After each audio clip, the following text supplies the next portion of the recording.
Has Olympic fever hit you yet? Are you one of the lucky ones with tickets? I missed out, but interestingly, our new Deafax office is about 10 miles from Stoke Mandeville, the home of the Paralympic Games. Dr. Ludwig Guttmann was a German Jew who first became interested in medicine following a tragic mining accident.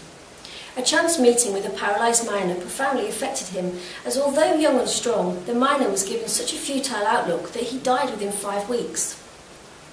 By the time Hitler came to power, Guttmann had made a name for himself and managed to escape to a new job in Oxford.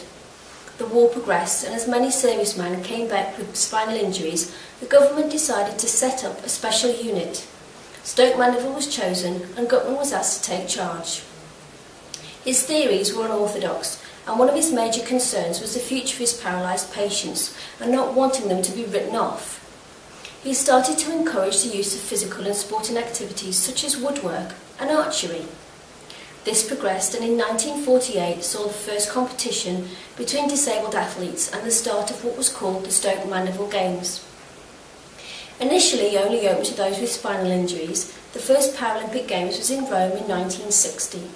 Other disabilities were added in 1976, and this year we have 4,000 athletes from 6 different disability groups competing in 20 different sports. By contrast, the Deaf Olympics began in 1924 in Paris. Organised by 2 deaf men, they're now held every 4 years. They were originally called the International Silent Games and were recognised by the International Committee in 1955. The Games have grown to include 19 summer and 5 winter sports.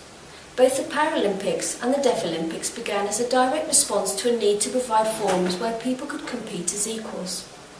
As I watch the different games, I'm always reminded of how accomplished the athletes are and how hard they train. But maybe this year it is good to be reminded how not long ago many of these athletes were written off as no hope, and to challenge us in our approaches to people. Everyone is skilled in a different way, and maybe just they haven't been given the right place to display their talents.